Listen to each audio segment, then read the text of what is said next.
Opening Hours with MyFin. മാർക്കറ്റിൻ്റെ കൂടുതൽ technical details പങ്കുവെക്കാനായിട്ട് നിലവിൽ ഇപ്പോൾ ഇൻഹൗസ് എക്സ്പേർട്ടായിട്ടുള്ള പ്രദീപ് ചന്ദ്രശേഖരൻ സാർ ജോയിൻ ചെയ്യുന്നതായിരിക്കും. Pradeep sir, good morning and welcome to opening hours. Morning viewers. Sir, ആദ്യം തന്നെ സാറിനോട് ചോദിക്കാനായിട്ടുള്ളത് നിഫ്റ്റി 50യെ സംബന്ധിച്ചിടത്തോളം ഉള്ളൊരു വ്യൂ ആണ്. ഇന്നലെ പരിശോധിക്കുകയാണെങ്കിൽ വലിയ രീതിയിലുള്ള ഒരു സെൽ ഓഫ് തന്നെയായിരുന്നു നിഫ്റ്റി 50 ഉണ്ടായിരുന്നത്. ഇന്നിപ്പോൾ പരിശോധിക്കുകയാണെങ്കിലും വലിയ രീതിയിലുള്ള ഒരു സെൽ ഓഫ് തന്നെയാണ് വിപണിയിൽ തുടർന്നും കൊണ്ട് നിൽക്കുന്നത്. നിലവിൽ സാർ ഇപ്പോൾ ഇതിൻ്റെ ഒരു ടെക്നിക്കൽസ് പരിശോധിക്കുകയാണെങ്കിൽ നിഫ്റ്റിയെ സംബന്ധിച്ചിടത്തോളം ഇനിയും ഈ ഒരു വീക്ക്നെസ് തുടരുമോ? എന്താണ് നിലവിൽ നിഫ്റ്റി 50യുടെ ഒരു ടെക്നിക്കൽസ് സൂചിപ്പിക്കുന്നത്? സോ നിഫ്റ്റി 50യുടെ കേസിൽ ലോങ് ടേം ട്രെൻഡിന് പ്രോബ്ലം ഒന്നും തന്നെ നമുക്ക് കാണാൻ സാധിക്കുന്നില്ല. So long term trend continues to be bullish. But കഴിഞ്ഞ 3-4 ട്രേഡിംഗ് സെഷൻസിൽ കണ്ടിരിക്കുന്ന പ്രോഫിറ്റ് ബുക്കിങ്ങിനെ തുടർന്ന് short term trend sideways ആയി മാറിയിട്ടുണ്ട്. സോ ഇപ്പോൾ നമ്മൾ നിഫ്റ്റി 50യുടെ കേസിൽ ശ്രദ്ധിച്ചിരിക്കുന്ന മേജർ സപ്പോർട്ട് 25,700 പോയിന്റ്. ആ ഒരു സപ്പോർട്ട് ബ്രേക്ക് ചെയ്യപ്പെട്ടാൽ മാത്രം ഷോർട്ട് ടേം ട്രെൻഡിലെ വീക്ക്നെസ് നമുക്ക് കാണാൻ സാധിക്കും.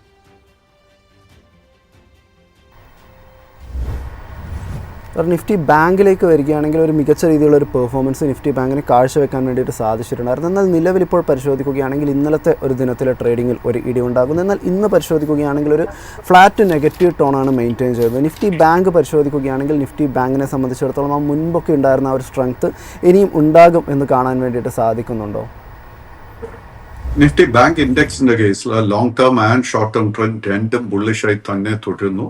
കഴിഞ്ഞ ഒരു 5-8 ട്രേഡിംഗ് സെഷൻസിൽ നമ്മൾ കണ്ടിരിക്കുന്നത് it's A very normal healthy profit taking. നമ്മൾ നിഫ്റ്റി ബാങ്ക് ഇൻഡെക്സിന്റെ കേസിൽ അടുത്ത 2-3 സെഷൻസിൽ ശ്രദ്ധിക്കേണ്ട 2 മേജർ സപ്പോർട്ട് ഏരിയ. ആദ്യത്തെ 58,800 അത് ബ്രേക്ക് ചെയ്യപ്പെട്ട് കഴിഞ്ഞാൽ പിന്നെയുള്ള 58,600. ഈ 2 സപ്പോർട്ട് ലെവൽസ് നമുക്ക് നിലനിർത്താൻ സാധിച്ചു കഴിഞ്ഞാൽ നമുക്ക് നിഫ്റ്റി ബാങ്ക് ഇൻഡെക്സിൽ വരും സെഷൻസിൽ വീണ്ടും നേട്ടം പ്രതീക്ഷിക്കാം.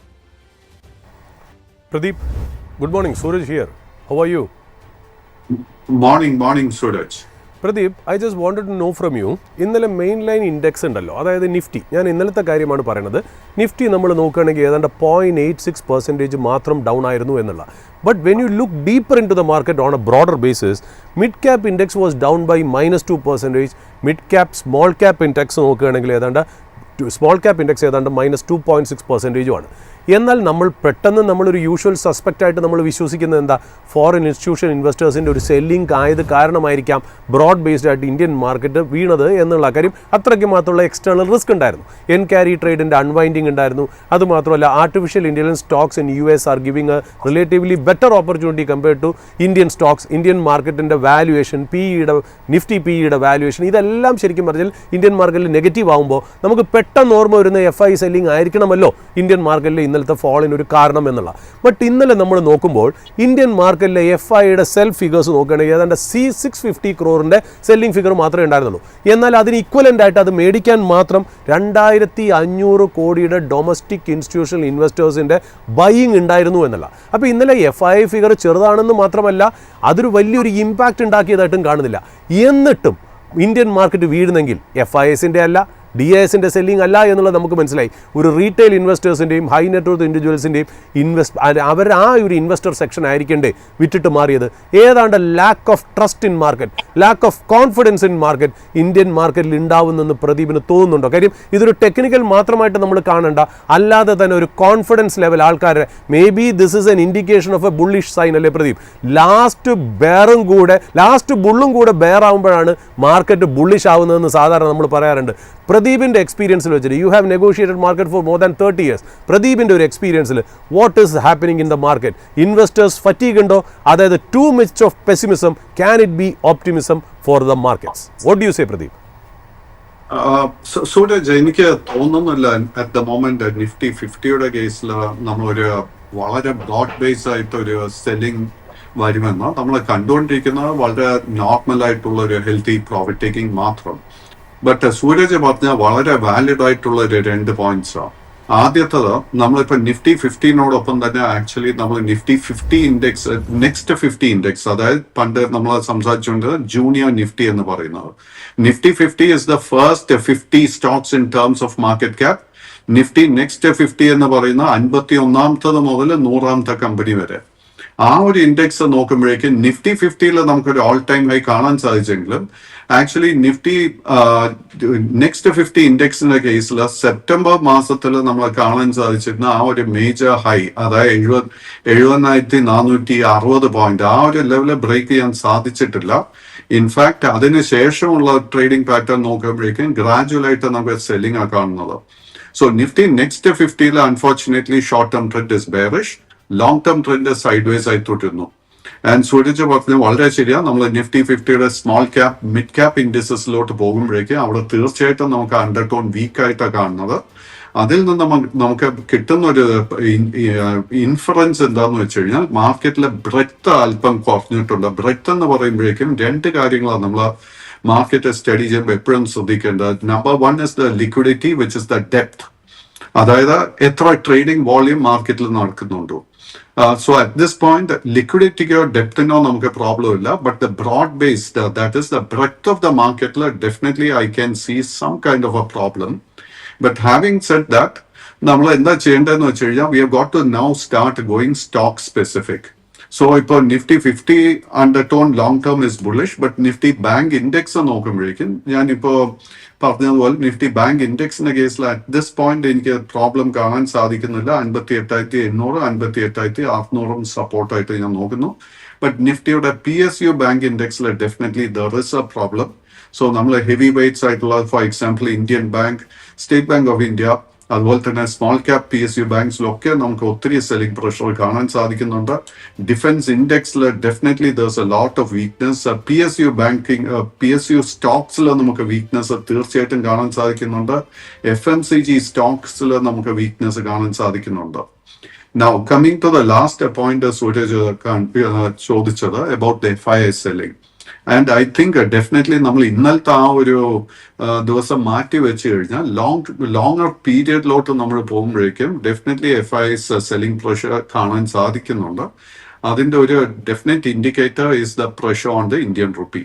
സോ ഇന്ത്യൻ റുപ്പി നമുക്കറിയാം it is trading at the all time low levels, and അതിന്റെ ഒരു definitely one reason is the lack of fresh money coming in from the FIIs. And at this point നമുക്ക് Indian റുപ്പിയുടെ bottom കണ്ടു എന്ന് സ്ഥിരീകരിക്കാൻ സാധിക്കുന്നില്ല. And that definitely will impact definitely the decision of FIIs. അവിടെ എപ്പോൾ തിരിച്ച് ഇന്ത്യൻ മാർക്കറ്റിലോട്ട് വരണോ എന്നുള്ള തീരുമാനം ഡെഫിനറ്റ്ലി ഇന്ത്യൻ റുപ്പിയുടെ movement will be a factor. Pradeep ഒന്ന് ഇന്റർഗ്ലോബ് ഏവിയേഷൻ ഇൻഡിഗോൻ്റെ ചാർട്ട് ഒന്ന് എടുക്കണം. കാര്യം എന്ന് വെച്ചാൽ എനിക്കൊരു ലാസ്റ്റ് ക്വസ്റ്റ്യൻ ആയിട്ട് എനിക്ക് പ്രേക്ഷകർക്ക് വേണ്ടി ചോദിക്കാനുള്ള, ഞാനിന്ന് സ്പോട്ട്ലൈറ്റ് ബിസിനസ്സിലും അവതരിപ്പിച്ചത് ഇന്റർഗ്ലോബ് ഏവിയേഷൻ ഇൻഡിഗോൻ്റെ സ്റ്റോക്ക് തന്നെയാണ്. നമുക്കറിയാം Pradeep, I don't have to tell you, ഇപ്പോൾ ഈ പറയുന്ന നെസസറി ചേഞ്ചസ് റൂൾസിനനുസരിച്ച് ഇന്റർഗ്ലോബ് ഏവിയേഷൻ അവരുടെ ബിസിനസ് മാറ്റുകയാണെന്നുണ്ടെങ്കിൽ എന്തൊക്കെ പാരാമീറ്റേഴ്സ് ആയിരുന്നു ഇന്റർഗ്ലോബ് ഏവിയേഷൻ ആ പ്രീമിയം വാല്യൂഷൻ കൊടുത്തിരിക്കുന്നത് അതിനെ ഹിറ്റാക്കും എന്നുള്ള കാര്യത്തിൽ യാതൊരു സംശയമില്ല. നമുക്കറിയാം 185 rupees EPS ആയിരുന്നു 2025 ഇന്റർഗ്ലോബ് ഏവിയേഷൻ്റെ ഏർണിങ്സ്. എന്നാൽ ഒരു മൈൽഡ് ആയിട്ടുള്ളൊരു ഇമ്പാക്റ്റാണ് ഈ പുതിയ റൂള് കാരണം വരണമെങ്കിൽ EPS 185 rupees നിന്ന് ഏതാണ്ട് 160 rupeesലേക്ക് മാറും. ഇനി അഥവാ സിവിയർ ആണ് ഇമ്പാക്റ്റ് 20-25% ആണെന്നുണ്ടെങ്കിൽ EPS ഡീറേറ്റ് ചെയ്ത് ഏതാണ്ട് 185 നിന്ന് 135 140ലേക്ക് മാറും. മാർക്കറ്റ് ഇത്രയും നാൾ അതിൻ്റെ പീക്ക് വാല്യൂഷനിൽ പോലും 44 PE ആണ് ഇന്റർഗ്ലോബിന് മാർക്കറ്റ് കൊടുത്തിരിക്കുന്ന ഒരു പ്രീമിയം വാല്യൂഷൻ. ഇനി അങ്ങോട്ട് അത് സാധ്യമാവുമെന്ന് എനിക്ക് തോന്നുന്നില്ല.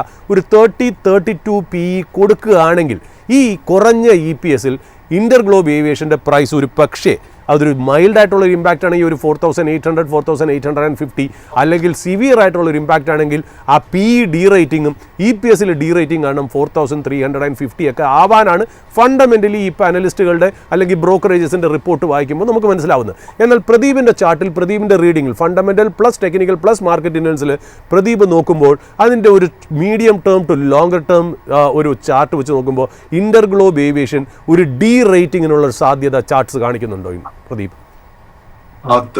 തീർച്ചയായിട്ടും സൂരജ്, ബിക്കോസ് നമ്മളിപ്പോ ഇന്റർഗ്ലോബിന്റെ ചാർട്ട് സ്റ്റഡി ചെയ്യുമ്പോഴേക്കും 2022 ശേഷം ഈ സ്റ്റോക്കിൽ നമുക്ക് ഒരു സെല്ലിംഗ് പ്രഷറോ കറക്ഷനോ ഒന്നും തന്നെ കാണാൻ സാധിക്കുന്നില്ല. And definitely even chart wise valuations നമുക്ക് സ്ട്രെച്ച്ഡ് ആയിട്ടാണ് കാണുന്നത്. ബട്ട് ആൻഡ് ഡെഫിനറ്റ്ലി എനിക്ക് കാണാൻ സാധിക്കുന്ന ഇപ്പോൾ നമുക്ക് ഇന്നലത്തെ closing price was just about 4,800 രൂപ. ആൻഡ് ഇതിന്റെ ഒരു മേജർ സപ്പോർട്ട് എന്ന് കാണുന്നത് ഇറ്റ്സ് ഓൺലി അറൌണ്ട് 4,000 rupees. ചുരുക്കം പറഞ്ഞു കഴിഞ്ഞാൽ കറന്റ് ലെവൽസിൽ നിന്നും ഓൾമോസ്റ്റ് ഒരു 20% ഒരു ഡൗൺ സൈഡ് എനിക്ക് കാണാൻ സാധിക്കുന്നുണ്ട്. ബട്ട് സിൻസ് സൂരജ് എൻ്റെ അടുക്ക് ഇന്റർഗ്ലോബിനെ കുറിച്ച് ചോദിച്ചതുകൊണ്ട് this is one industry where I'm not at all comfortable. Because നമ്മൾ ഹിസ്റ്റോറിക്കലി ഇന്ത്യയിൽ മാത്രമല്ല നമ്മൾ ഗ്ലോബലി നമ്മൾ ഏവിയേഷൻ ഇൻഡസ്ട്രി സ്റ്റഡി ചെയ്ത് കഴിഞ്ഞാൽ ഒത്തിരി റിസ്ക് ഉള്ള ഒരു industry is the aviation industry. And അതിന്റെ ഒരു ഏറ്റവും നല്ലൊരു example is what happen during Covid times.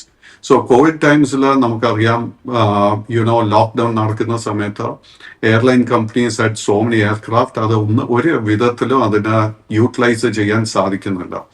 ഈ എയർലൈൻ ഇൻഡസ്ട്രിയിൽ കാണുന്ന ഏറ്റവും വലിയൊരു problem is that it is highly capital intensive, ഒത്തിരി ബോറോയിങ്സ് ഉള്ള ഒരു industry. And generally speaking I'm not comfortable with companies or industries where there's a lot of borrowing, because as investors നമ്മൾ എപ്പോഴും ചെയ്യേണ്ടത് എന്താണെന്ന് വെച്ച് കഴിഞ്ഞാൽ നമുക്ക് ഒത്തിരി ഓപ്പർച്യൂണിറ്റീസ് മാർക്കറ്റിൽ ഉണ്ടാവും. How do we de-risk ourselves? How do we select stocks where the downside risk is very, very limited?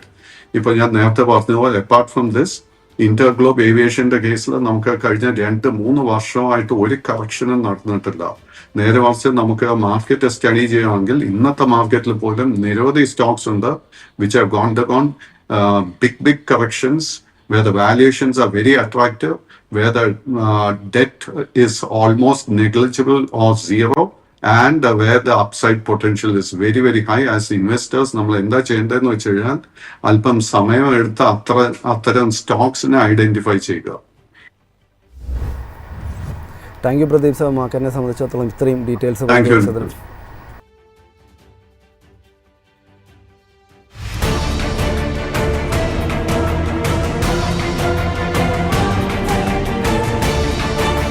Opening hours with MyFin.